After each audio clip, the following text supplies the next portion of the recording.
Hello guys, आपका मेरे channel smart study में स्वागत है। आज हम डायरेक्टर ऑफ एजुकेशन की तरफ से दिया जाने वाला practice paper session 2023 class 9 subject है इंग्लिश के पेपर को सॉल्व करने वाले हैं।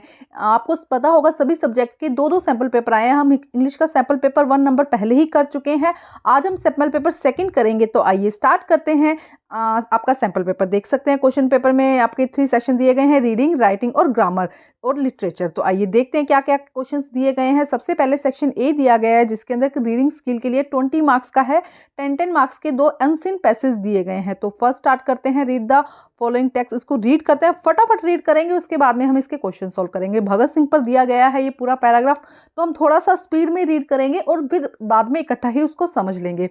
भगत Singh an icon figure in the annual of the Indian history in emerged a symbol of courage, resilience, and the unwavering commitment to the punishment of the judges. Born of September 28, 1907, Banga, Punjab, Singh his life unfold against the backdrop of British colonial rule, developing in him early passion of the struggle against oppression. His father Krishan Singh and uncle Ajit Singh play an important role shaping his political concerns. देखो क्या कहा जा रहा है कि भगत सिंह का जो जन्म है 28 सितंबर 1907 को हुआ था। उसके अलावा बंगा जगह पे था, हुआ था, पंजाब में हुआ था। और वो कह रहे हैं कि उन्होंने जो अंग्रेजों के अगेंस्ट जो स्ट्रगल किया है उनमें बहुत महत्वपूर्ण भूमिका निभाई है। उनके फादर कृष्ण सिंह हैं और उनके अंकल जो अजीत सिंह थे, उन्होंने जैसे बीज बो देते ना एक आज़ादी का, तो वहां से उनकी शुरुआत हुई थी। उसके बाद देखो क्या लिखा गया, from an early age Bhagat Singh demonstrate his keen intelligence and victorious appetite of knowledge. उनके पास बहुत नॉलेज थी बचपन से ही। Is various reading including the work revolutionary and the philosopher moulding of his ideology in a powerful blend to socialism and patriotism. The Jallianwala Bagh massacre in 1909 left the indelible impression on him, sowing the seed of the discontent against the British Raj. देखो क्या कहा जा रहा है कि भगत सिंह बचपन से ही कैसे थे, बहुत ही इंटेलिजेंट थे। मतलब हर बात को बहुत नोट किया करते थे, बहुत सारी बुक्स पढ़ा करते थे, रेवोल्यूशनरी हो या फिलोसफर हो, बहुत सारी बुक्स वो रीड किया करते थे।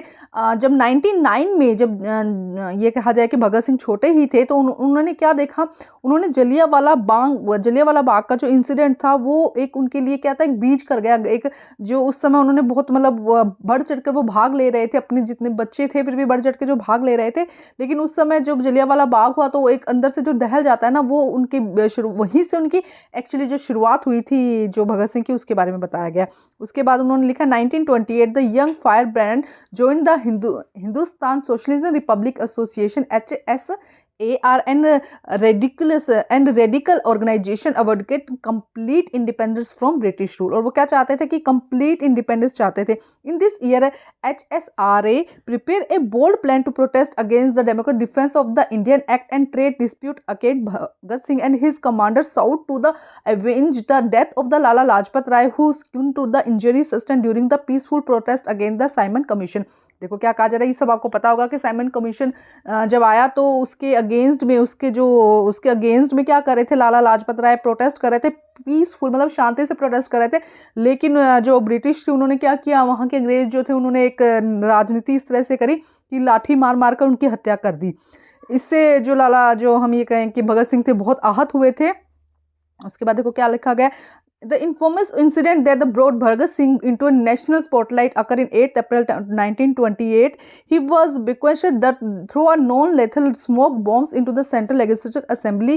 His aim was not to the harm to use of upcoming trial to a platform to support and revolutionary ideas. During the trial, Bhagat Singh ignored an expansion left the indelible impression on those who witness and proceeding। देखो क्या कहा जा रहा है कि एक घटना हुई थी 8 अप्रैल 1929 में, जिसमें भगत सिंह ने जो सेंट्रल लेजिस्लेटिव असेंबली थी उसके अंदर बम फोड़ दिया था। उनका एम किसी को हार्म पहुंचाना नहीं था, लेकिन वो अपने आइडिया जनता तक पहुंचाएंगे कब, जब उनको प्रिजन बनाया गया, उनको कैदी बनाया गया, तो उनके जो थॉट थे वो न्यूज़पेपर में छापने पड़ते थे। इसीलिए उन्होंने स्पेशली ये काम किया था, जिसमें उन्होंने किसी को हार्म नहीं पहुंचाया था।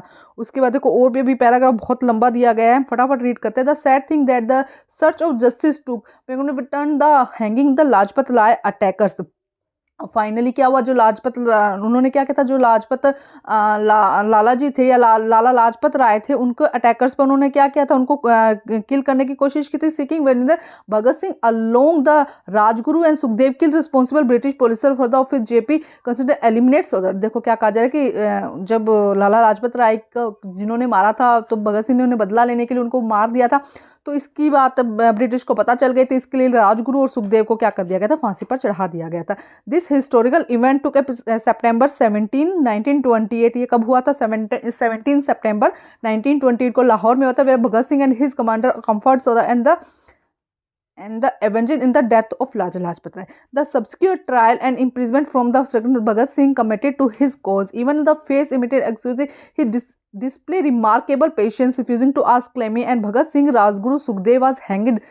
कब हुए थे, मार्च 23 1931 को। यहाँ पर उनको क्या हुई थी, जेल हुई थी उनके लिए केस, उसके बाद में केस चला और फाइनली मार्च 23 1931 को 23 मार्च 1931 को उनको क्या दे दिया गया था, फांसी दे दी गई थी। Sacrifice for historical Indian freedom struggle. Bhagat Singh legacy endure that a symbol of courage and inspire future generation. वो क्या है, एक करेज का सिंबल है और जिन्होंने क्या किया, आने वाली जनरेशन को इंस्पायर किया। His unwavering commitment of justice, couple of intellectual power establish him icon of the Indian freedom movement, reminding the world that true heroism lie in the purest of a just a equality society. वो एक तो icon बन गए, उनके साथ में क्या था, जस्टिस के साथ साथ में जो इंटेलेक्चुअल पावर थी उन सबको उन्होंने साथ लेकर एक इंडिया का आइकन बना, जिसने बहुत सारे लोगों को क्या किया, इंस्पायर किया, और उसके साथ में वो ट्रू हीरो, जो सच्चा हीरो है, वो बने। अब हमने पैराग्राफ रीड कर लिया, अब इससे रिलेटेड क्वेश्चंस करते हैं। क्वेश्चन नंबर 1 में देखते हैं क्या कहा गया है। क्वेश्चन नंबर 1 देखते हैं। Select the event that had a profound impact of Bhagat Singh leading his discontent against British rule। तो वो कौन सा ऐसा हत्या या हमें कौन सा ऐसा इवेंट था जिसकी वजह से भगत सिंह ने जो अपना, हम ये कहें कि भगत सिंह ने क्या शुरू कर दिया था, एक बीज बो दिया था। Quit India movement, Jallianwala Bagh, non corporation, Simon commission. तो बी आंसर यहाँ पे सही हो जाएगा। जलियांवाला बाग में सार्क ऐसा था जो जिसने क्या किया था, भगत सिंह के लिए एक बीज बो दिया था स्वतंत्रता के लिए। नेक्स्ट क्वेश्चन देखते हैं, question number 2। Describe the event in 1928 that led Bhagat Singh to comprise to the eliminate British police officers J.P. Sahadur, and what was the historical significance of this event in India freedom struggle? In 1928 हम लिखेंगे, in 1928 Bhagat Singh and his commanders sought the event the death of the Lala Lajpat Rai, who succumbed to the injury sustained during the peaceful protest against the Simon Commission. उसके बाद हम यहाँ से लिखेंगे, the infamous incident the brought Bhagat Singh into national spotlight occur on April 1928 when the Bukiteshwar threw non-lethal smoke bombs into the Central Legislative Assembly। तो first यहाँ से लेकर हम सेकंड का आंसर यहाँ तक कर देंगे। उसके बाद देखते हैं नेक्स्ट क्वेश्चन। क्वेश्चन नंबर 3 देखिए क्या कहा गया है। Complete the sentence appropriately. The main reason behind Bhagat Singh refuse to ask to clemency even in the face of immense executions was courage and inspiring future generation. His unwavering commitment to justice coupled with the intellectual progress established him an icon of India freedom movement। मतलब ये reason था कि करेज और inspire future generation को inspire करना था, इसीलिए उन्होंने क्या कर दिया, जो मतलब माफी मांगने से मना कर दिया था। क्वेश्चन नंबर 4 में देखते हैं। यहाँ क्वेश्चन पूछा गया था कि उन्होंने रिफ्यूज़ क्यों कर दिया था, जो उनको कहा गया था कि आपको फांसी की सज़ा दी गई है, तो उसके लिए आपको माफ़ी मांगने से उन्होंने मना कर दिया। भाई हम अंग्रेजों से माफ़ी नहीं मानेंगे, क्योंकि करेज था उनके अंदर, साहस था, और वो नेक्स्ट जनरेशन को क्या करना चाहते थे, इंस्पायर करना चाहते थे। Next question 4, find the word which mean interactiveness of the passage. Interactiveness मतलब कि हम ये कहते हैं जिसमें कि ज़्यादा, यहाँ पे देखो थोड़ा सा एक वर्ड की मीनिंग की अगर हम बात करें तो इसका आंसर सी हो जाएगा, लेकिन ये बहुत डाउटफुल क्वेश्चन है। अगर इसका सिनोमिनस पूछा जाता है तो इनमें से किसी में इसका एक्चुअल सिनोमिनस नहीं है, सेम मीनिंग वाला वर्ड नहीं है। लेकिन अगर इसका अपोजिट पूछा जाता है, हम या कहें एटोमस पूछा जाता है, तो बी आंसर यहाँ पे करेक्ट हो जाएगा। तो ये थोड़ा सा डाउटफुल क्वेश्चन लग रहा है। सी आंसर यहाँ पे, अगर इसका सिनोमिनस पूछा जाता है कि सेम मीनिंग कौन सा है, तो सिनोमिनस होगा। लेकिन अगर यहाँ पे पूछा जाता है कि इसका अपोजिट कौन सा है, तो वो बी हो जाएगा। तो अगर आंसर देखते हो तो सी है, लेकिन कमेंट करके जरूर बताइएगा आपकी इसका आंसर क्या होना चाहिए, क्योंकि सभी मीनिंग अगर चेक करते हैं तो एग्जैक्ट इससे मिलता हुआ कोई भी मीनिंग नहीं है, बट थोड़ा सा सी आंसर थोड़ा थोड़ा मैच होता है, तो शायद सी होगा। आप मुझे कमेंट करके बताइएगा कि क्या होना चाहिए। क्वेश्चन नंबर 5 में देखते हैं, कंप्लीट द सेंटेंस अप्रोप्रिएट। हमें कुछ सेंटेंस को कंप्लीट करना है। According to the author, Bhagat Singh joined the Hinduism Socialism Republic Association in 1928. The primary object of the plan devised by him and his commander. Author कहते हैं कि भगत सिंह ने HSRA 1928 में ज्वाइन किया था, जिसका प्राइमरी ऑब्जेक्ट क्या था? Complete independence from British. क्या चाहते थे कि कंप्लीट इंडिपेंडेंस चाहते थे। In the same year HSRA prepare a bold plan to protest against the decline defence of India act and trade dispute act. तो क्या मेन उनका जो आंसर था वो हो जाएगा कंप्लीट इंडिपेंडेंस चाहते थे। Question number 7. Based on the understanding the above paragraph, what was the primary ideology the Bhagat Singh developed throughout the एक सेकंड क्वेश्चन नंबर 6 करते हैं पहले हम। क्वेश्चन नंबर 6 देखते हैं पहले। Based on the reading the passage examine how did Bhagat Singh reading habit shape his ideology. Paragraph को reading करने के बाद आप बताइए कि रीडिंग ने किस तरह से जो भगत सिंह की आइडियोलॉजी को क्या क्या मतलब हैबिट ने एक शेप दी। What role did Jallianwala Bagh massacre play the forecasting of the contest against the British colonial rule. Answer in 40 words. 40 words में आपको आंसर देना है कि जो जलियांवाला बाग था उसने किस तरह से क्या इफेक्ट दिया भगत सिंह पर, और रीडिंग हैबिट ने किस तरह से उनकी आइडियोलॉजी को मतलब जो शेप दी कि किस तरह से बुक्स उन्होंने क्या क्या इफेक्ट पड़ा, उसके बारे में आपको यहाँ पर बताना है। His victorious reading, including the works of revolutionary and philosophers, molding his ideology into a powerful blend of socialism and patriotism। तो देखो उनकी जो उन्होंने रीडिंग करी उससे सोशलिज्म और पेट्रियोटिज्म इस पर क्या मिली, पावरफुल ब्लैंड मिला। The Jallianwala Bagh massacre in 1999 left an indelible impression on him, sowing the seed of discontent against the British Raj। Question number 7 देखते हैं। Based on the understanding of the above paragraph what was the primary ideology what that Bhagat Singh develop through the victorious reading. Reading से उनकी जो first primary ideology थी वो क्या बनी थी, तो इसमें आ जाएगा सोशलिज्म। सी आंसर यहाँ पे क्या हो जाएगा, सही हो जाएगा। नेक्स्ट देखते हैं question number 8। Study the following statement true and false. Okay, हमें बताना है कि ट्रू है या फॉल्स है। Statement Bhagat Singh legacy primarily emphasis his intellectual powers rather than his commitment to justice. देखिए क्या कह रहे हैं कि भगत सिंह ने जो अपने बचपन से सीखा इंटेलेक्चुअल प्रोग्रेस सीखा रेदर देन जस्टिस को, जस्टिस की बजाय उन्होंने अपनी जो क्षमता है उस पर ज़्यादा पावर दी। तो दोनों को ही उन्होंने वैल्यू दी थी, एक को नहीं दी थी, तो दोनों को ही साथ में वैल्यू दी थी। तो ये स्टेटमेंट क्या हो जाएगी, फॉल्स हो जाएगा। ठीक है, ये फर्स्ट पैराग्राफ थोड़ा सा रीडिंग हम ये कह देंगे थोड़ा सा टफ है, बट ये मतलब इससे थोड़ा सा अगर ध्यान से रीडिंग करके किया जाए तो सारे आंसर आपको पैराग्राफ में से ही मिल जाएंगे। तो मतलब आप करके थोड़ा सा टाइम लगा के जो रीडिंग का टाइमिंग मिलता है उसमें इन्हीं 2 क्वेश्चंस को करने की कोशिश किया करो, जिससे कि क्या होगा, टाइम बचे रीडिंग का। ठीक है, उसके बाद देखते हैं सेकंड क्वेश्चन। हम यहाँ पे फिर एक पैसेज दिया गया है और ये क्या है, यहाँ पे कुछ मतलब ग्राफ दिया गया है। देखो आप यहाँ पे देख सकते हो कि ग्राफ दिया गया है, उसी से रिलेटेड क्वेश्चंस पूछे गए हैं। तो हम फटाफट इसको रीड करते हैं और उसके बाद इसको सॉल्व करेंगे। देखो क्या, according to the calendar estimate the Indian PC market desktop notebook tablets has decline in massive 22 year on the shipment of 4.1 million unit in 22। देखो क्या कह रहे हैं कि अगर देखा जाए पिछले साल में देखा जाए तो 22% क्या हुआ है, मार्केट टैबलेट्स डेस्कटॉप नोटबुक और टैबलेट्स का क्या हुआ है, डिक्रीज हुआ है 22 ईयर में ना, शार्प डिक्लाइन। इसका मेन कारण था डिक्लाइन ऑफ नोटबुक शिपमेंट कितना हुआ है, 31% हुआ है। डेस्कटॉप का कितना हुआ है, 5% हुआ है। टैबलेट का कितना हुआ, 7% हुआ है।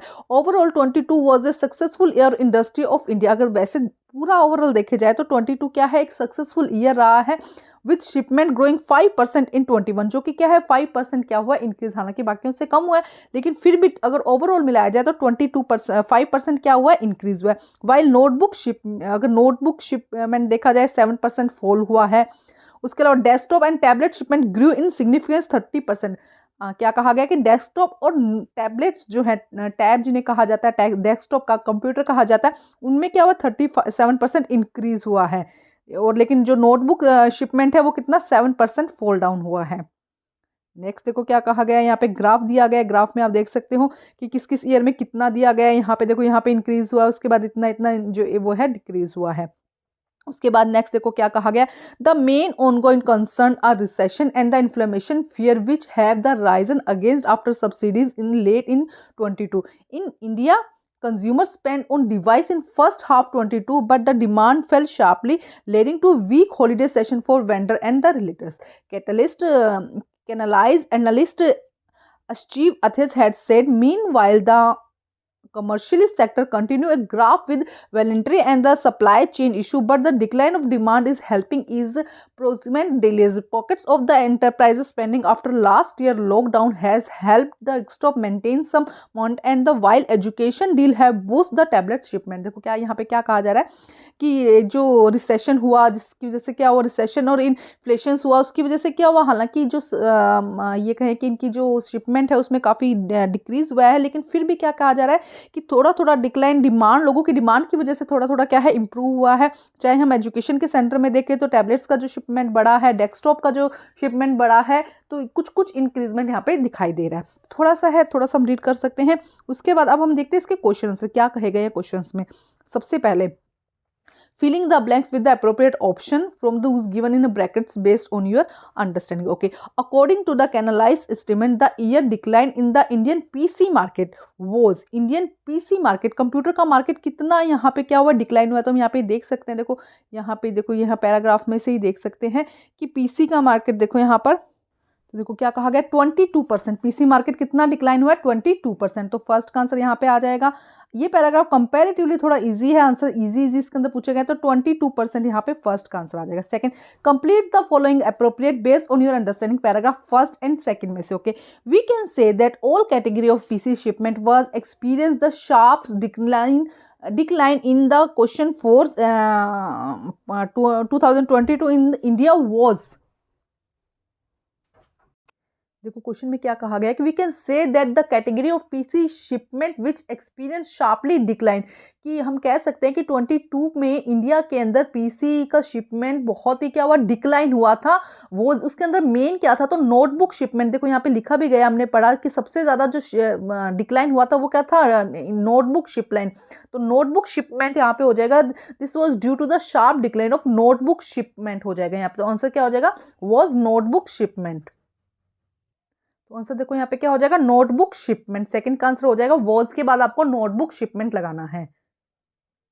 क्वेश्चन नंबर थर्ड देखिए क्या कहा गया है, based on the survey result what was the overall growth rate in PC shipment in India 2021। Based on the survey के according what was the overall growth rate, overall PC shipment की overall growth rate क्या थी 2021 में। देखो क्या कहा गया, based on the survey result what was the overall growth PC shipment, PC की शिपमेंट में कितना मतलब ग्रोथ हुआ है ओवरऑल। तो देखो पहले हम दोनों यहाँ से दोनों मिलाकर आपको आंसर देखने पड़ेंगे। क्या कहा जा रहा है यहाँ पे कि overall 22 was a successful year for the industry in India with shipment 5% growing with the overall 21 से क्या है 5% इंक्रीज हुआ है। तो हम यहाँ पे देखो, यहाँ से देखते हैं, देखो ये यहाँ पे 22 दिया गया है। एक सेकेंड हम यहाँ पे देखते हैं थोड़ा सा इसमें से, तो ये हुआ है 20 और ये है यहाँ से 5%। तो तकरीबन ये मान सकते हैं कि 55% कितना ओवरऑल, कितना उन्होंने कहा है कि ग्रोथ हुई ही थी, तो यहाँ पे लिख देंगे 55%। और ओवरऑल ग्रोथ 22 में कितना हुआ, 5% हुआ, जिससे कि वो कितना हो गया 60% में कन्वर्ट हो गया। तो यहाँ पे अगर आपसे पूछा जाए what was the overall growth rate in the PC shipment in 22, तो ये ग्राफ देके आपको 55% यहाँ पे लिखना पड़ेगा कि 55% ग्रोथ रेट है वहां पर हमने जो देखा है। ठीक है, नेक्स्ट क्वेश्चन देखो क्या कहा गया है, इसका हो जाएगा थर्ड क्वेश्चन का आंसर। उसके बाद नेक्स्ट देखो क्या कहा गया है, describe the major factor contributing to the 22% year on year decline the PC shipment market in Q22 according to the catalyst estimate, how did the individual segment of notebook, desktop, tablets perform during this period, rationalize your answer in 40 words। देखो क्या कहा, describe the factor 22% क्या हुआ है, decline हुआ है, उन्होंने कह दिया। उसके बाद वो कह रहे हैं कि इंडिविजुअली सेगमेंट में आपको नोटबुक में कितना हुआ है, डेस्कटॉप में कितना हुआ है, टैबलेट्स में कितना हुआ है, इन दिस पीरियड में कितना डिक्लाइन हुआ है, ये आपको बताना है। और रैशनल मतलब शॉर्ट में करके पूरा जो फर्स्ट सेकंड पैराग्राफ है उसको शॉर्ट करके आपको लिखना है। तो देखते हैं इसका आंसर हम, देखो क्या हो जाएगा, this was due to the sharp decline of notebook shipment which decline 31% to 23 million units, desktop shipment decline 5 to 695,300 units, while tablets shipment decline 7% to 1.2 million unit. जो फर्स्ट पैराग्राफ है उसी में ही सारी लाइन है, उसी को शॉर्ट करके इसका आंसर बन जाएगा। क्वेश्चन नंबर 5 देखिए, according to the Canalys report what was the two main ongoing concern mention in the paragraph, कौन से दो मेंशन पॉइंट है जिसकी वजह से ऑनगोइंग हुआ है। तो देखिए यहाँ पे साफ साफ दिया गया है, यहीं से देख लेते हैं हम इसका आंसर। ये देखो, the main going concern the recession and inflammation fear, ये हो जाएगा आपका 5th क्वेश्चन का आंसर।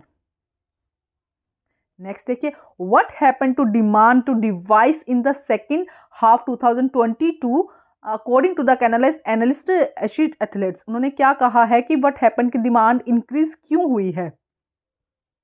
तो देखो यहाँ पे सी आंसर आ जाएगा कि फेल शार्पली। उन्होंने कहा है कि demand for device the second half में क्या हुआ था, शार्पली क्या हुई थी, फेल हुई थी। तो सी आंसर यहाँ पे सही हो जाएगा। क्वेश्चन नंबर 7 में देखते हैं, how did recession and inflation fear impact consumer behaviour in the Indian PC market as highlighted by analyst athletes. Additionally, what factor contribute the maintaining moment and the desktop and boosting tablet shipment amidst challenge in the commercial sector? देखो क्या कहा जा रहा है कि आपको पहले तो फैक्टर बताने कि कौन से फैक्टर जिन्होंने डेस्कटॉप और बूस्टिंग जो टैबलेट को बूस्ट किया, जैसे कि एजुकेशन सेक्टर हो गया ना ये वाला। उसके अलावा उन्होंने पूछा है कि हाईलाइट करो कि आपको इम्पैक्ट कंज्यूमर बिहेवियर का क्या इम्पैक्ट था पीसी मार्केट के लिए, उसको हाईलाइट करना है। तो देखते हैं इनका आंसर हम। देखो क्या कहा गया, Indian consumer spend on device in the first half of the 2022 but demand fell sharply leading to weak holidays session for vendor and retailers. जो हॉलीडेज थे, वीक हॉलीडेज थे, उसकी वजह से वेंडर और रिटेलर्स की जो डिमांड्स थी वो क्या हो गई थी, फेल डाउन हो गई थी। Pockets of enterprises spending after last year lockdown have helped desktop maintaining some momentum while the education deal have boost the tablet shipment. Tablets का बूस्ट किसने किया, एजुकेशन ने किया। और एंटरप्राइजेज और पॉकेट्स जो लोगों की जेब, या ऐसे कह दें कि लॉकडाउन की वजह से लोगों ने क्या किया, जो डेस्कटॉप है उसके लिए वो जो मेंटेन रहा उनका लेवल, एकदम गिरा नहीं कि लोगों ने बिल्कुल शिपमेंट बंद कर दी हो। थोड़ा सा कंफ्यूजिंग, थोड़ा सा डाउटफुल, लेकिन फिर भी हमने कोशिश की इसको सॉल्व करने की। Question number 8, which sector saw a boost in shipment due to the educational deal according to the information of provide। कौन से एजुकेशन की वजह से किस में इंक्रीज हुआ था, तो टैबलेट सेक्टर सी है यहाँ पे सही आंसर हो जाएगा। अब थोड़ा सा हम थोड़ा रिलैक्स करते हैं। अब हमारा ग्रामर का पार्ट आता है, तो आइए स्टार्ट करते हैं। सेक्शन बी है। फर्स्ट में थोड़ा थोड़ा कंफ्यूजन है, जो पैराग्राफ वाला है, आप चाहे और अच्छे आंसर उसमें लिख सकते हैं और अच्छे से इसको क्लियर कर सकते हैं। अब हम देखते हैं सेकंड क्वेश्चन। देखो क्या कहा गया है, filling the blanks with using the brackets. Okay, this is with the reference to your email query. We are thrilled to inform you that you have been dash for the post of assistant professor। क्या कहा जा रहा है कि this is reference to email query, एक email query है। We are thrilled to inform, हम तुम्हें देते हुए मतलब घबरा रहे हैं। You have been, देखो जब भी यू हैव बीन लग गया मतलब कि थर्ड फॉर्म लगेगी यहाँ पे। देखो सीधा सा आंसर बनता है इसका, यू हैव बीन लगा तो हमेशा आपको याद रखना है कि जब भी यू हैव बीन आ जाता है तो सिलेक्टेड ही होगा, तो ईडी लग जाएगा इसके साथ में। फर्स्ट का आंसर हो जाएगा selected for the post professor. Question number 2 देखते हैं। पैराग्राफ, यहाँ पे एक लाइन दी गई है, उसके अंदर से आपको मिस्टेक्स बतानी है, एरर बतानी है और करेक्शन बतानी है। Social networking site has become the latest fad among school children. तो देखो सोशल नेटवर्किंग साइट्स दी गई है, हम यहाँ पे प्लूरल है तो हैज़ यहाँ पे क्या आ जाएगा, एरर आ जाएगा, हैज़ की जगह क्या आएगा, हैव। सोशल साइट नहीं, social networking sites have become the latest fad among the school childrens. अब देखते हैं next question. Question number 3, Krish and Komal had a conversation about the inauguration of the Komal book launch. क्या है, क्रिश और कोमल क्या है, कन्वर्सेशन कर रहे हैं, कोमल की बुक लॉन्च हुई है। रिपोर्टेड स्पीच है, report. Krish question, are you excited about your book launch. Are you, क्या तुम बुक लॉन्च के लिए एक्साइटेड हो। तो इसको हमें क्या करना है, रिपोर्टेड स्पीच में करना है। किस तरह से करेंगे आइए देखते हैं। तो किस तरह से हो जाएगा, Krish asked to her if she had excited about her book launch, कि क्या वह अपनी बुक के लिए लॉन्च करने के लिए एक्साइटेड है। Krish asked to her if she had, जब भी क्वेश्चन होता है तो हम इफ लगा देते हैं उसके आगे, if she had excited about her book launch.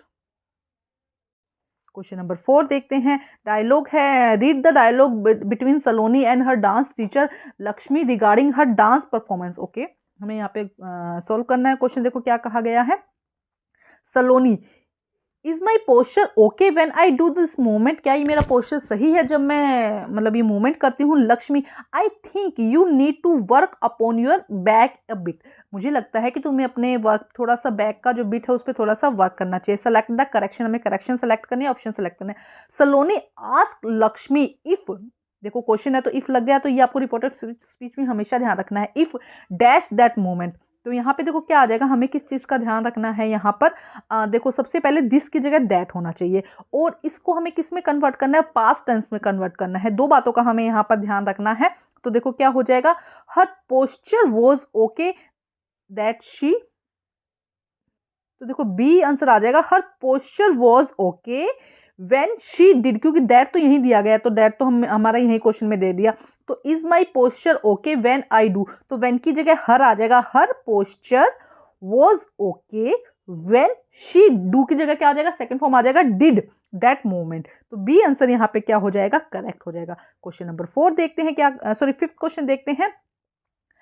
It was a dark moonless night, ये क्या है, एक अमावस की रात है। Saumya dash returning home after his late night shift duty, देखो क्या कहा जा रहा है, सौम्या, तो सौम्या क्या आ जाएगा, सौम्या वॉज, सौम्या वुड नहीं आएगा, वर नहीं आएगा, वर कब आता है जब प्लूरल होता है, वुड नहीं आएगा, तो Saumya was returning home after his late night shift duty, तो वॉज आ जाएगा, इसका आंसर करेक्ट हो जाएगा। क्वेश्चन नंबर 6 देखते हैं।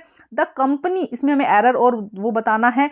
The company aimed at increasing authorities in areas frequently visited by the client, तो देखो क्या आ जाएगा, increasing मतलब कर रहे हैं, तो यहाँ पे फर्स्ट टेंस आएगा, मतलब एम आ जाएगा, यहाँ पे एरर क्या हो जाएगा, aimed, और यहाँ पे क्या आएगा, पहले वो प्रेजेंट टेंस में बात बता रहे हैं, तो एम आ जाएगा। The company aim at increasing authorities in areas frequently visit by the client, तो एम की जगह एम आ जाएगा। क्वेश्चन नंबर हम 7 देखते हैं। 7th में क्या कहा गया है, यहाँ पे भी हमें एरर सेलेक्ट करना है कि एरर कौन सा है। Instead of a rush of text that competes for attention, your clients see a collection of beautiful graph, those transform their historical data into actionable site, तो यहाँ पे देखो क्या हो जाएगा, those की जगह that आएगा, that transform their historical data into actionable site, तो इनसाइट, तो बी आंसर यहाँ पे करेक्ट हो जाएगा। थोड़ा डाउटफुल क्वेश्चन है ये, फिर भी से अच्छे से कंफर्म कर लीजिएगा, दोस्त की जगह यहाँ पर क्या आ जाएगा, दैट आ जाएगा। क्वेश्चन नंबर 7 देखते हैं क्या कहा गया है। 1 by 1 snowflake fell from grey and motionless sky, देखो क्या करे कि एक के बाद एक स्नोफ्लैक्स क्या ग्रे और मोशनलेस स्काई से क्या हो रही, गिर रही है। ओनली टू लैंडिंग, यहाँ पे क्या आ जाएगा, landing and melt instantly on the wind shift, तो बी एंड सी आंसर यहाँ पे क्या हो जाएगा, करेक्ट हो जाएगा। क्वेश्चन नंबर 9 में देखते हैं क्या कहना है। क्वेश्चन नंबर 9 में क्या कहा गया है, यहाँ पे डायलॉग्स दिए गए हैं। डिलीवरी एजेंट, देखो क्या कहा गया है यहाँ पर, देखो क्या कहा गया, delivery agent please give me a 5 star rating for this order, delivery agent ने कहा कि सर मुझे प्लीज 5 स्टार दीजिएगा इस ऑर्डर के लिए।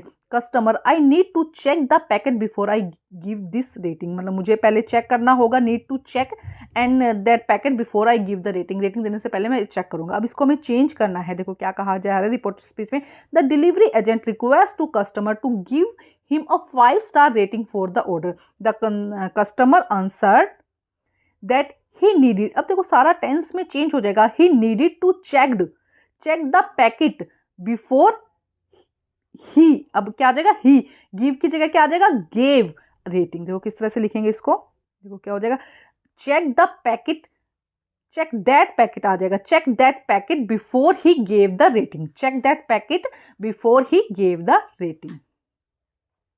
क्वेश्चन नंबर 10 में देखते हैं अब क्या होगा, फिलिंग द ब्लैंक्स है okay. With technology advancement and dash customer expectations business need to a robust digital transformation strategy, तो इन्वॉल्विंग, ए आंसर यहाँ पे क्या हो जाएगा, सही हो जाएगा। नेक्स्ट देखते हैं question number 11। Question number 11, delightful display, snow drop blow there pure white ahead to the sons the complete the line self awareness songs by filling the blanks with the correct option, तो यहाँ पे option आ जाएगा glory, क्या हो जाएगा, ए 11th का answer हो जाएगा ग्लोरी, बी ग्लोरी यहाँ पे आ जाएगा आंसर, ठीक है। नेक्स्ट देखते हैं क्वेश्चन नंबर 12। क्वेश्चन नंबर 12 में फिर एक मिस्टेक दी गई है, उसे हमें करेक्ट करना है, देखो क्या है, एरर है और करेक्शंस है। The sample testing message send through cell broadcasting system aims to enhance public safety and provide time alert during the emergency, तो सेंट नहीं भेजा जाता है ना, तो सेंड, यहाँ पे सेंड क्या हो जाएगा, एरर हो जाएगा, सेंट आएगा कि भेजा जाता है, ये पास्ट टेंस प्रेजेंट टेंस की बात हो रही है ना, तो सेंट आ जाएगा, सेंड यहाँ पे क्या हो जाएगी, मिस्टेक हो जाएगी। अब हम देखते हैं नेक्स्ट, अब हमारे यहाँ पे राइटिंग स्किल आया है जिसके अंदर आपसे कुछ क्वेश्चंस पूछे गए हैं, तो देखते हैं इसको सॉल्व करने की कोशिश करते हैं। क्वेश्चन नंबर 4 देखिए, you are Deepika and Deepak, you were in morning walk when you happen to see an injury bird in the pavement under the huge banyan tree, you picked it and took it an avian veterinary, make a diary entry about your experience is not more than 120 words, देखो क्या कहा जा रहा है कि आप दीपक और दीपिका हो, आप क्या कर रहे थे, मॉर्निंग वॉक पे कर रहे थे, आपने एक इंजर्ड बर्ड देखा, आप उसे वेटेरिनरी मतलब डॉक्टर के पास में लेके गए हो, उसके बारे में एक डायरी एंट्री लिखनी है 120 वर्ड्स की। तो देखो किस तरह से इसका आंसर लिखेंगे, पहले टाइमिंग लिखते हैं 10 PM। Dear diary, today morning walk took an unexpected turn as I discover an injured bird beneath in the spawning banyan tree. My heart went out the little creatures unable to fly without hesitation. I get picked up, मैंने उसे उठाया, rush to give in evident veterinary. The clinic become a heaven of hope. The vet ensured me and would do their best. Witnessing the dedication of the medical staff, the fragile life I held in my hand and made me realize the profound impact small act of kindness can have. This in this moment I found solace in the knowing I could make a difference no matter how I smile. देखो क्या कहा गया कि जब उसे, इस सीधे शब्दों में लिख सकते हैं आप कि जब उसे लेके गए तो वो एक मुझे बीमार या इंजर्ड बर्ड मिला, मैं उसे डॉक्टर के पास वेटेराइन में लेके गया, वहाँ पे क्लिनिक में उसको मेडिसिन दी गई, वहाँ का स्टाफ अच्छा था, वहाँ पे उसे अच्छे से मेडिसिन दी गई और कुछ ही टाइम के बाद वो फ्लाई करने लगे। आप ये भी इसके अंदर ऐड कर सकते हैं हमें, और ये हमेशा ये ध्यान रखना चाहिए कि हम कितने बड़े हैं कितने छोटे नहीं, हम कितना दूसरों की हेल्प कर सकते हैं उसके बारे में थोड़ा सा यहाँ पे लिखा गया, और लास्ट में आपको गुड नाइट। तो इस तरह से कुछ भी वर्ड्स थोड़े से लाइन आप यहाँ पर लिख सकते हैं। नेक्स्ट देखते हैं क्वेश्चन। नेक्स्ट इसके देखिए, इसके और में क्वेश्चन दिया गया, I was sleeping peacefully when I heard some noise from the outside. I woke up and run towards the balcony. Complete the story 100 to 20 words giving a suitable title देते हुए इसको क्या करना है, स्टोरी को complete करना है। देखो किस तरह से लिख सकते हैं, I was sleeping suddenly I heard a loud noise that annoyed in my hair. I suddenly walk and more over I was alone in the house. I thought before the informing the police I first see, then I went to downstairs with a bat downstairs. I moved slowly through the stairs and suddenly one more sound was there like a plate broken, and that moment I went shiver down my spine. मतलब मुझे बहुत डर लगने लगा, एकदम plate गिरने की आवाज़ आई। I went down and suddenly I saw that the window was open. मैंने देखा कि विंडो ओपन है। I was so scared, मैं बहुत डर गया, that I was not able to move also. मैं मूव भी करने की मतलब इतना घबरा गया कि मूव भी नहीं हो रहा था। I grabbed up courage and opened the door. मैं थोड़ा सा घबराते हुए थोड़ी हिम्मत करी और मैंने डोर को ओपन किया। I was just a cat. It was just a cat. ये सिर्फ एक कैट ही थी। I relaxed myself and let the cat outside. मैं अब रिलैक्स हुआ, कैट को आउटसाइड किया and close the window and went back to the sleep. Hope it help, मतलब कि भाई अब फाइनली चलो ये आप ऐड भी ना करो कि भाई अच्छा है फिर बाद में सो गया, एक कैट ही तो थी ना, कुछ भी आप इस तरह का कुछ भी इसके अंदर ऐड कर सकते हो जितना आप चाहो, तो ये इसकी एक स्टोरी हो जाएगी।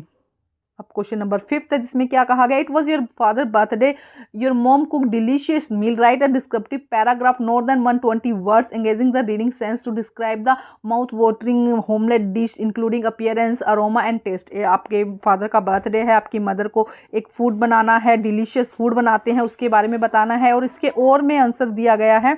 इसके और का एक क्वेश्चन है, you were down the viral fever from a few days, missed a lot of school work, a classmate of your help to a lot of sharing notes. आप बीमार थे, आपके क्लासमेट ने आपकी हेल्प करी शेयरिंग नोट्स में। Write the descriptive paragraph note then more 20 words describe what her appearance and thoughtful gestures. आपके friends के बारे में, आप फ्रेंड के बारे में बताना है जिसने आपकी मदद की। तो ये क्वेश्चन नंबर 5 दोनों ही आपके होमवर्क में है, आप कमेंट आप अपने होमवर्क में करिएगा या फिर कमेंट में इसका आंसर दीजिएगा, उसका ही मैं एक वीडियो बना दूंगी। अब हम करते हैं सेक्शन डी स्टार्ट। अब सेक्शन डी लिटरेचर और text book and supplementary reading text. Okay, यहाँ पे एक पैराग्राफ दिया गया है और उस 2 पैराग्राफ दिए गए हैं, 2 में से कोई एक आपको करना है। तो फर्स्ट ए देखते हैं, 6 क्वेश्चन में 1 में क्या दिया गया, one of the famous paper of 1905 was Einstein special theory of the relatives according to the which time and distance are not absolute. Indeed, two perfectly accurate clock will not continue to show the same time if they comes together again after a journey if one of them has been moving very fast relative to other.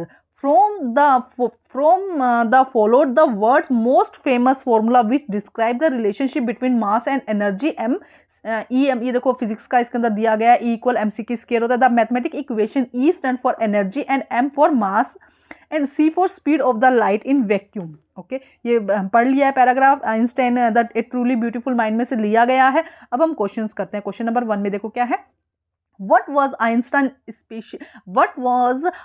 special theory of relative suggest about the nature of time and the distance? देखो क्या कहा गया है कि time और distance दोनों ही क्या है, एब्सोल्यूट नहीं है। देखो यहाँ पे साफ साफ दिया गया है यहाँ पे which time and distance are not absolute. तो यहाँ पे देखो दोनों ही फिर क्या हो जाएंगे, रिलेटिव्स हो जाएंगे, दोनों ही क्या नहीं है, एब्सोल्यूट नहीं है। तो बी आंसर यहाँ पे क्या हो जाएगा, करेक्ट हो जाएगा। According to the passage what happen to the time show on the perfectly accurate clock that time come together after a journey where one has been moving very fast related to other. Answer question in 40 words. देखो क्या कहा जा रहा है, according to passion क्या होता है जब क्या है दो घड़ियों को, दो क्लॉक्स को इकट्ठे लेके आया जाता है एक लंबी जर्नी के बाद में, where has been moving from the fast related to the other. देखते हैं इसका answer. Indeed, two perfectly accurate clock will not continue to show the same time if they come together again after a journey if one of them has been moving very fast relative to the other। एक बहुत ज़्यादा fast करती है, second क्या है उतनी fast नहीं होती है। ये हो जाएगा इसका आंसर। नेक्स्ट देखते हैं क्वेश्चन नंबर 3 देखिए, स्टेट ट्रू और फॉल्स। हमें ट्रू एंड फॉल्स बताना है। Einstein equation E equal mc की square relative mass and energy. देखो मास अभी ऊपर बताया गया कि मास और एनर्जी से रिलेट करता है, तो यहाँ पे क्या हो जाएगा, ये स्टेटमेंट क्या हो जाएगी, ट्रू हो जाएगी। नेक्स्ट देखिए, which word phrase would correctly substitute journey in the given sentence from the extract. Journey की जगह हम क्या लगा सकते हैं, हम ट्रैवल लगा सकते हैं। यहाँ पे क्या हो सकता है, ट्रैवल हो सकता है। तो फोर्थ का आंसर यहाँ पे हो जाएगा ट्रैवल। आप ट्रैवल इसकी जगह, जर्नी की जगह ट्रैवल ऐड कर सकते हैं। अब इसका और में दिया गया है, दोनों पैराग्राफ में से कोई एक करना था। In the evening there was other storm but the leaf did not fall. Johnsy lay for a long time looking at the leaf, then she called out to Sue, I have been a bad girl, you have to look after me, so loving, and I have not cooperated with you. I have been depressed and gloomy. The last leaf has shown me how wicked I have been. I have realized that it is in to want to die. Sue used Jonesy. Then she gave her a lots of hot soap and a mirror. Jonesy combed her hair and smiled brightly. In the afternoon, the doctor came after examining his patient. He told Sue, Jonesy now was have to will to live. I am confident she will recover soon. The last leaf में से लिया गया। तो question देखो first में क्या कहा गया, What did Jonesy realize after looking at the last leaf during the storm? It is a sin to want to die. तो डी आंसर यहाँ पे क्या हो जाएगा, करेक्ट हो जाएगा। सेकंड देखते हैं, What did the doctor say about the Jonesy after examine her? Doctor के एग्जामिन करने के बाद में, डॉक्टर ने जोन्सी को एग्जामिन किया, उसके बाद में डॉक्टर ने क्या कहा। The doctor said, Jonesy, it seems has made her up mind that she is not going to well. If she does not want to leave, medicine will not help her. Should try to her best to make Jonesy make to interest in things around her. She talked about clothes and fashion, but Jonesy did not respond. देखो क्या कहा गया, यहाँ तक आप लिख सकते हैं कि डॉक्टर ने क्या कहा कि जोन्सी ठीक हो जाएगी, लेकिन वो ठीक होना ही नहीं चाहती। मतलब उसने माइंड में ऐसे कर रखा था कि वो मरने ही वाली, इसलिए उसको उस पर कोई मेडिसिन भी असर नहीं कर रही थी। She made her up to mind that she is not going to get well, मतलब वो अच्छी नहीं रही। She does not want to live, वो जीना नहीं चाहती। Medicine will not help her, medicine उसकी कोई भी हेल्प नहीं कर पाएगी। क्वेश्चन नंबर 4 देखिए, थर्ड देखिए, in what way did the doctor assess Johnsy condition and what was the prognosis from her recovery. Answer the following word. तो देखो सेम यही है कि एग्जामिन करने के बाद क्या कहा और उसने क्या रिप्लाई किया, उसी के बारे में है। तो देखते हैं answer number 3। The doctor told you that chance of the Johnsy live to was like 1 in 10, 10 में से क्या है 1%। She had made her up mind that she was not going to get well. उसने अपने माइंड में set कर रखा है कि वो सही नहीं होने वाले। He added that medicine will only work, medicine तभी काम करेगी when the patient wish to live, जब पेशेंट क्या है लिव रहना चाहता है, लाइव रहना चाहता है, तभी मेडिसिन क्या करती है, वर्क करती है। क्वेश्चन नंबर 4 देखते हैं, which of the following word closest to meaning the melancholy as mention in the extract. तो ए आंसर ग्लोमी इसका सही आंसर हो जाएगा, ए आंसर। अब हम देखते हैं क्वेश्चन नंबर 7, रीड करना है यहाँ पे और उसके बाद में हमें क्या करना है, इससे रिलेटेड क्वेश्चन है। देखो क्या कहा गया है, a legend of the Northland में से लिया गया। Then good Saint Peter grew angry for he was hungry and faint and surely such a woman was enough to provide a saint. देखो क्या था, जब वो बहुत ज्यादा भूखा था सेंट पीटर, तो वो वुमेन उसे कुछ भी दे नहीं रही थी, हालांकि वो बहुत भूखा था, भूख के कारण फेंट भी हो गया था, लेकिन वो वुमेन उसे कुछ भी नहीं दे रही थी और एक स्मॉल पीस देना चाह रही थी। उसी से रिलेटेड चैप्टर है और उसी से रिलेटेड क्वेश्चन है। तो देखो क्या कहा गया है, filling the blanks with the one words. Okay, saint Peter felt hungry, या यहाँ पे दोनों एंग्री भी आ सकता है और हंग्री भी आ सकता है, तो एंग्री और हंग्री दोनों लिख सकते हैं इन द गिवन लाइंस। बहुत ज्यादा गुस्से में भी था, आप दोनों ही लगा दीजिएगा, दोनों ही करेक्ट हो सकते हैं। The Saint Peter felt angry in this given line, या Saint Peter felt hungry in this given line, तो दोनों इसके आंसर हो जाएंगे। क्वेश्चन नंबर सेकंड में देखते हैं, according to the line what condition was Saint Peter in, उसकी क्या हालत थी, हंग्री एंड फेंट। तो बी आंसर यहाँ पे क्या हो जाएगा, करेक्ट हो जाएगा कि वो एक हंग्री था और एक क्या था, फेंट था। नेक्स्ट देखिए question number third, in the context of the snazo analyze the emotion of Saint Peter, how does hunger contribute his reactions, and what does the poet imply about the impact of the woman action on the Saint Peter state of mind, rationalize your answer in 40 words। देखो क्या कहा गया है कि ऊपर जो स्नाजो दिया गया है उसमें सेंट पीटर को मतलब भूख किस तरह से लगी हुई थी, किस तरह से उसका रिएक्शन हुआ उसके बारे में बताना है, और वुमेन एक्शन और वुमेन का क्या एक्शन था उसके बारे में, मतलब पूरा चैप्टर समराइज करके बताना है कि क्या हुआ था। हुआ क्या था, देखो शॉर्ट में बताती हूँ। उसे बहुत ज्यादा भूख लगी थी, उसने कुछ खाने को मांगा, लेकिन उसने देने से मना कर दिया और एक छोटा सा पीस दे रही थी केक का, तो उसकी वजह से उसको बहुत ज्यादा उसे गुस्सा आया और उसने उसको श्राप भी दे दिया वो आगे के खाने, मतलब इतना आपको इसमें यहाँ पे बताना है। देखो, saint Peter become angry, he was very hungry, he was feeling very weak and selfish women was not ready to give him an a small cake, this behaviour of greedy women is anger to the saint. यही behaviour, इसकी behaviour की वजह से क्या होता, जो Saint था उसको गुस्सा आ गया था। क्वेश्चन नंबर 4 देखिए, which of the following word can be antonyms of the word provoked as the mention in the line. Okay, provoked का आपको अपोजिट बताना है, तो प्लीज यहाँ पे सी आंसर यहाँ पे क्या हो जाएगा, सही हो जाएगा प्लीज। अब इसका और में क्वेश्चन दिया गया है बी, इन दोनों में से आपको कोई एक करना है। देखो क्या कहा गया, ऑन किलिंग अ ट्री में से लिया गया है, it take much time to kill a tree, not a simple job of the knife will do it, it has grown slowly consuming the earth, rising out of it, feeding upon it crust, absorbing air of sunlight, air, water, and out of it lepers hide sprouting leaves। देखो हमने read कर लिया, अब इसी से related question है। Question first देखते हैं, what was the poet view on the killing a tree according to the line. Poet का क्या व्यू है अकॉर्डिंग टू द लाइन्स की, लाइन्स के अकॉर्डिंग, किलिंग अ ट्री की लाइन्स के अकॉर्डिंग क्या पोएट का व्यू है उसके बारे में बताना है। It convey the message that trees are just living beings like humans, should not be killed riskily. Throughout this poem, Patel has tried to present the full grown tree as sturdy living beings which are connected to the mother earth, feed on the sunlight, air and water। देखो क्या, जिस तरह से human live होता है वैसे tree भी live होता है, उसे कोई हक नहीं बनता कि कोई उसको किल करे, उसको काटे।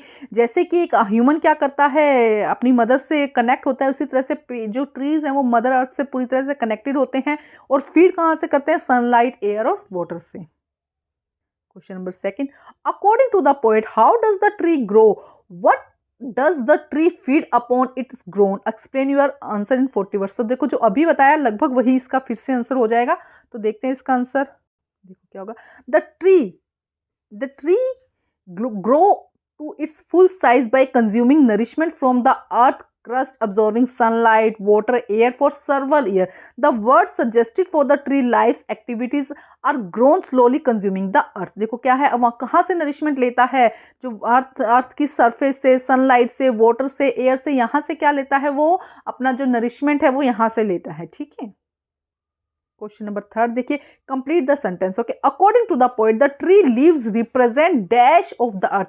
ट्रीज जो है वो लीव्स जो है वो किसको रिप्रेजेंट करती हैं, The leaves try hard to move towards the window glass to break it open, and small twig becomes shift due to the exertions of the trying to break free। देखो क्या कह रहे हैं कि जो लीव्स है वो क्या कर रही है, वो जो विंडोज के ग्लास को ब्रेक करके बढ़ने की कोशिश कर रही है। स्मॉल टिंग जो उसकी छोटी छोटी टहनियां है, become shift stiff to due to the extension of the trying to break free.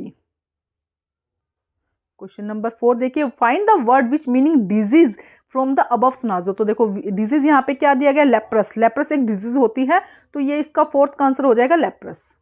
Next देखते हैं क्वेश्चन नंबर 8। अब यहाँ पे जो क्वेश्चंस दिए गए हैं, 5 क्वेश्चंस दिए गए हैं, जिसमें से आपको 4 क्वेश्चंस करने हैं, 40 to 50 वर्ड्स के हैं और हर क्वेश्चन कितने मार्क्स का है, 3 मार्क्स का है। तो हम एक एक करके क्वेश्चंस देखेंगे। Question number 1, Maggie had never study in the regular school but she go to know about the traditional school. Maggie क्या है, वो उसने कभी भी रेगुलर स्कूल में स्टडी नहीं की थी, लेकिन she go to know about the traditional school, लेकिन वो क्या है, वो जानना चाहती थी कि ट्रेडिशनल स्कूल में क्या होता है। Comment your statement, the fun and the head. School में से द फन दे हैड में से आपको आंसर करना है। तो देखते हैं इसका आंसर। देखो क्या कहा गया है, the part Mary's hated most was the slot where she had to put homework and test paper. मतलब उसे बहुत गुस्सा आता था जब वो क्या करी थी, होमवर्क करती थी, टेस्ट पेपर करती। She thought that the old school must have been fun, कि जो पहले के स्कूल थे वहाँ पे क्या होता था, मज़ा होता था। Because the student use to sit together in the classroom, student सब इकट्ठे क्लासरूम में बैठा करते थे। दे इंजॉयड, मज़े किया करते थे। Laugh and shouted in the school yard, school yard में चिल्लाना, हंसना, इंजॉय करना होता था। Children need to company to enhance their skill, childrens को अपनी स्किल को एनहेंस करने के लिए, बढ़ाने के लिए कंपनी की ज़रूरत होती है। इसीलिए उसको वो जो नया मैकेनिकल टीचर था वो उसे पसंद नहीं आ रहा था, और जो स्कूल पहले वाले स्कूल थे, ट्रेडिशनल स्कूल थे, वो उसे अच्छे लगते थे।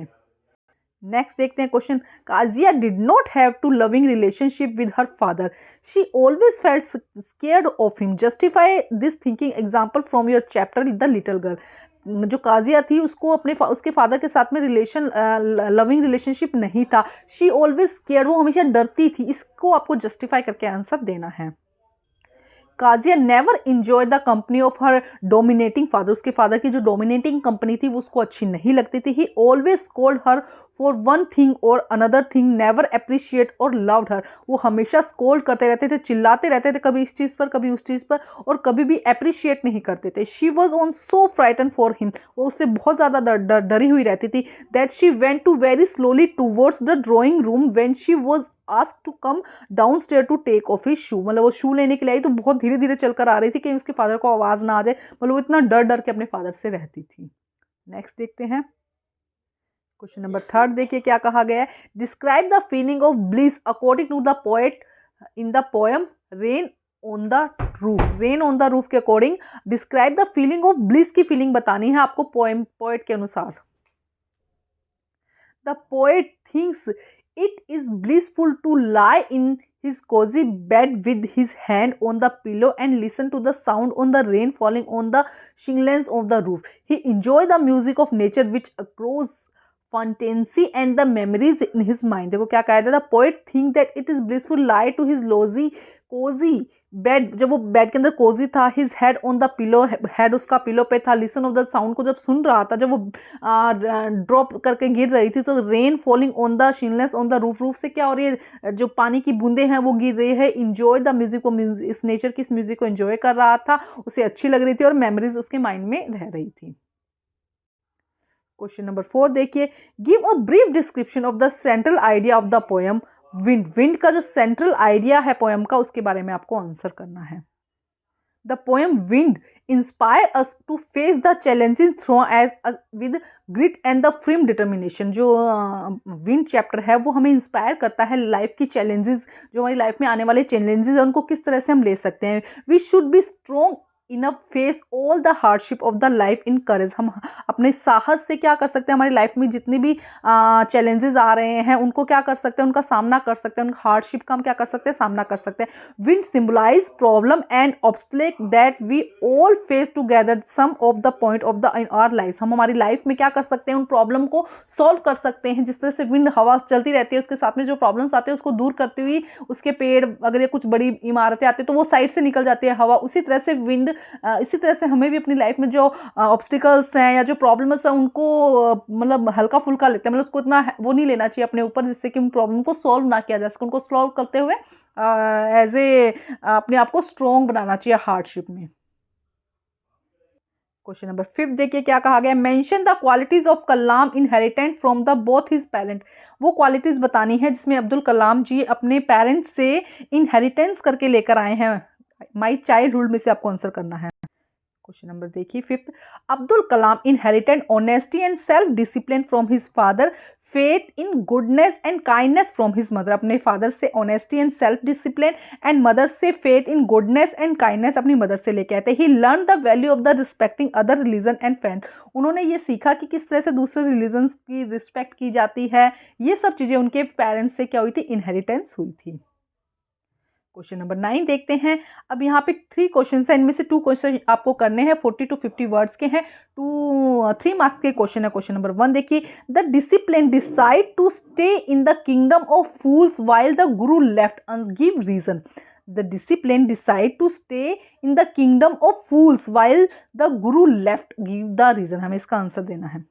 देखो नेक्स्ट क्या है, the discipline decide to stay in the kingdom of fools because he was very happy with the fact that everything was quite cheap in there, कि सब चीजें क्या है यहाँ पर चीप है। He had peculiarity of diet, he was tempered by the cheap food, so he thought the enjoying an easy life. वो कह रहे कि ऐसी ईजी लाइफ में क्या करो, इंजॉय करो bye staying that the kingdom, that इस किंगडम से क्या करने के बजाय, कि ईजी रहने के बजाय क्या करो, स्टे आउट द करो। यहाँ पे डिसिप्लिन डिसाइड, देखो किंगडम चैप्टर में से लिया गया है, फूल्स वाले चैप्टर में से, कि वहां पे क्या था, सब कुछ बहुत ही आसान, जब बहुत सब चीजें बहुत आसानी से मिल जाएंगी तो कोई स्ट्रगल क्यों करेगा, यहाँ पे ये कहा गया है। सेकेंड क्वेश्चन देखते हैं। According to the author, Iswaran seem to more than makeup for the absence of the TV Mahindra quarters. How and elaborate? According to the author, Iswaran seemed to be the more than makeup for the absence of TV in Mahindra quarters. Explain. देखो क्या कहा जा रहा है यहाँ पे, the author से the Iswaran seem to be more than makeup for a lack of absence of TV in Mahendra's living quarters. मतलब उस समय जब टीवीज नहीं होते थे तो उसके एब्सेंस में क्या किया जाता था, because he would daily recount story of advantage horror suspense. ये स्टोरी क्या किया जाता, डेली रिकाउंट की जाती थी। He narrated his stories in very imitable way. Question number 3 देखिए, how did Olga treatment of Lushkoff brought a life alternating changing in the latter, explain. किस तरह से उसकी लाइफ चेंज हो गई थी उसके बारे में आपको यहाँ पर बताना है। लश्कोफ relieved that Olga had saved him. He scolded and abused him, but she also suffered and shed tears for his sake. It was Olga who chopped wood for him. उस ओल्गा ने क्या किया था, वुड को chop किया था, owing to her work and noble deeds. Noble जो deeds थी उनको कंप्लीट किया था। A chance had to take a place in his heart. She set his right and forced him to change his profession and lead to the dignified. मतलब वो क्या था, मतलब भीख मांगा करता था, तो उसने क्या कहा, आप थोड़ा काम करो, और काम करने से क्या होगा, उसकी जो डीड्स थी सारी, जितनी ज़रूरत थी वो सारी पूरी हो रही थी। तो उसने उसको कहा भी अपना टाइम जो है, काम जो है, उसको सही जगह करो और अपनी जो वैल्यू उसको तुम बढ़ाओ।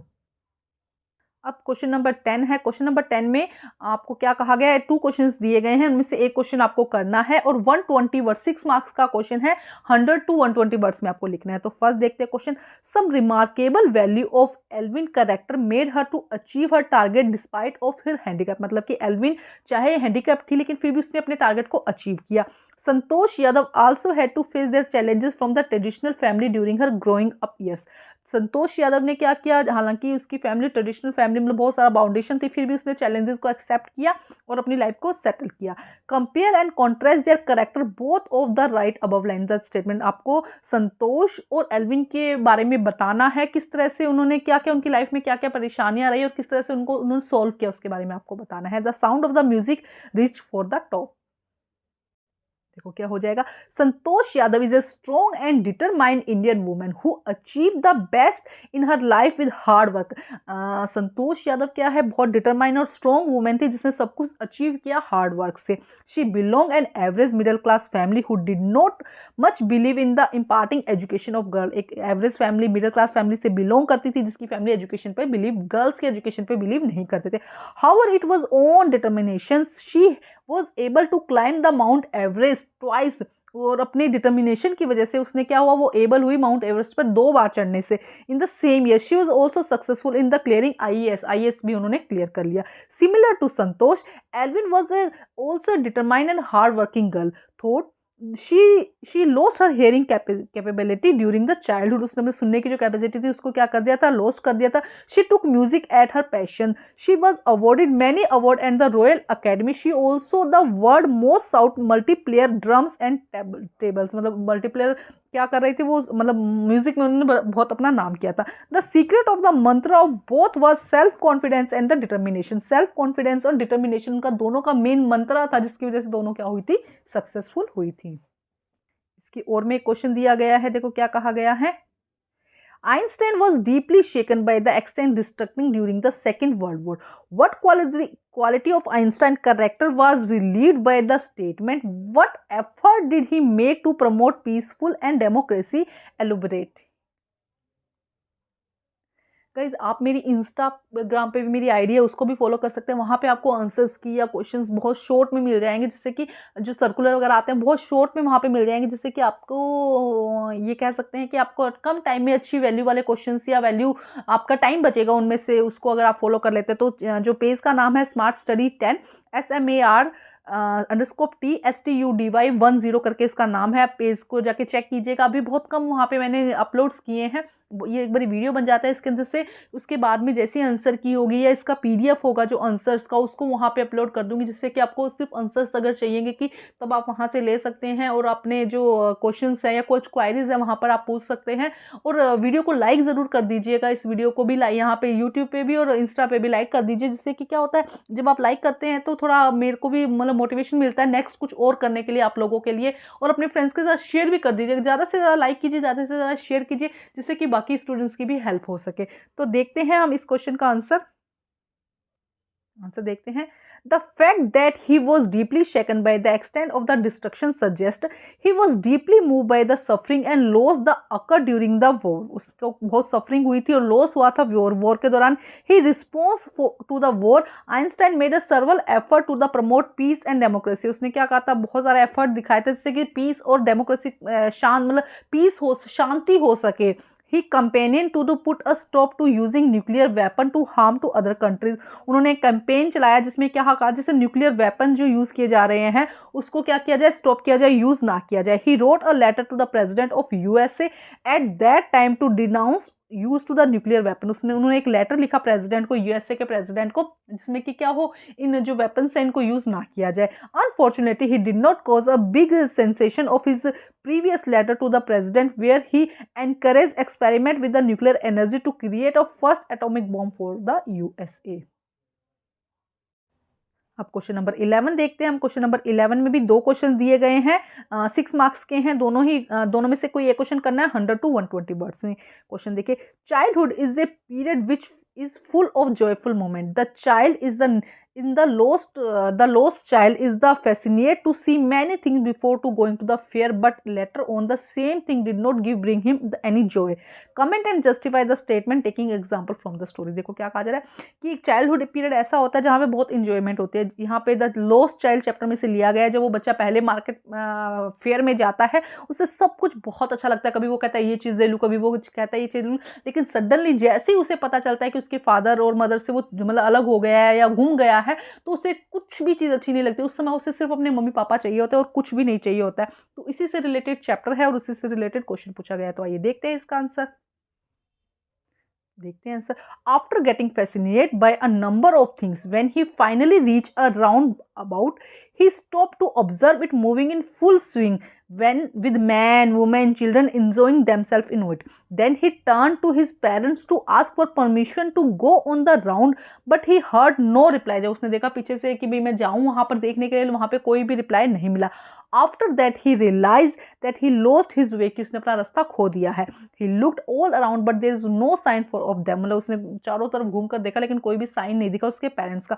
A full of deep cry rose with his dry throat. With a sudden jerk his body he ran from where he stood crying of the fear. मतलब उस डर से रियल fear, मतलब उसे एक्चुअली एहसास हुआ कि रियल फियर क्या है, मतलब रियल डर क्या है. मदर फादर, वो की mother father tear rolled down from his eyes. Panic stricken, he ran from one side to another side in all direction to find his parent. His yellow turban came untied, his clothes become muddy. मतलब देखो हुआ क्या, इतनी चीजें हो गई। पहले वो बहुत खुश था, लेकिन सडनली उसके साथ में ऐसी सी चीज, मतलब उसके जैसे उसके पेरेंट्स को उसके साथ में उसको वो बहुत ज्यादा पैनिक हो गया। ऐसा सा क्वेश्चन सैम्पल पेपर 1 में भी, आप वहां से भी इसका आंसर लिख सकते हैं। तो देखो एक कुछ ही सेकंड में मतलब बिल्कुल उसके जो थॉट थी वो बिल्कुल ही बदल गई। कहाँ वो बहुत खुश था, कहाँ वो एकदम नर्वस हो गया था। इसके और में क्वेश्चन दिया गया है, draw a character sketch of the guru in the chapter in the kingdom of fools. Guru के करेक्टर्स के बारे में आपको बताना है कि कैसे थे, क्या चाहते थे, उसके बारे में आप मतलब किस तरह के इंसान थे उसके बारे में आपको बताना है यहाँ पे। तो देखते हैं इसका आंसर हम। देखो क्या कहा गया है, the guru was a very wise man who never come to any temptations. The he was quick to judge that discipline, and he were in the kingdom of fools. Knowing that the behavior of foolish people unpredictable, he decided to leave the city immediately. उसको लगा कि भाई देखो वो एक wise man था, वो कभी भी एकदम एकदम डिसीजन नहीं लेता था, वो डिसिप्लिन था। वो इसी फुलिश पीपल के लोगों के आसपास जब आया तो जो कि अनप्रिडिक्टेबल थे, उसको लगा कि इस सिटी को क्या करना चाहिए, इमीडिएटली लीव कर देना चाहिए। ही did not gate tempered like his discipline did by the one Duru prize for the everything is that kingdom. He also knew that a foolish person should be tackled wisely. मतलब वो जानता था कि किस तरह से फुलिश पर्सन को tackle किया जाता है। He did not try to reason with the king regarding the innocence of his discipline. Instead he flattered the king and false praise and obtained the freedom of the both in discipline and the kingdom. He earned reader appreciation for the intelligence and the presence of mind. तो यहाँ पे हमारा sample paper जो है वो complete हो गया। सभी क्वेश्चन हमने कर लिए। कुछ कुछ क्वेश्चंस में डाउट थे, पैराग्राफ थोड़े से लेंथी थे और थोड़े से मुश्किल थे उसमें। और एक क्वेश्चन नंबर 5 जो है वो मैंने छोड़वाया है अभी। क्वेश्चन नंबर 5 ये कहाँ पर, हम एक बार चेक कर लेते हैं। क्वेश्चन नंबर जो 5 है ये मैंने आपको होमवर्क में दिया है। तो आप ऐसा कीजिएगा कि अपने कमेंट के साथ में इसका आंसर दीजिएगा, जिससे कि क्या होगा, मैं आपके कमेंट के साथ आपके नाम के साथ में इसको मतलब एक वीडियो बनाऊंगी जिसमें आपका आंसर शो करूंगी। ये दोनों ही क्वेश्चन है और वाले। और अगर आप चाहते हैं कि मैं इनका आंसर सॉल्व करूं तो कमेंट करके जरूर बताइएगा। सभी सब्जेक्ट के सैंपल पेपर की प्लेलिस्ट बना दी है मैंने, जिसमें सभी सब्जेक्ट के सैंपल पेपर आपको मिल जाएंगे। तो उस प्लेलिस्ट में जाकर आप देख सकते हैं जो भी सैंपल पेपर, और अच्छे से तैयारी करिए और अच्छे अच्छे नंबर लेके आइए। Thank you guys.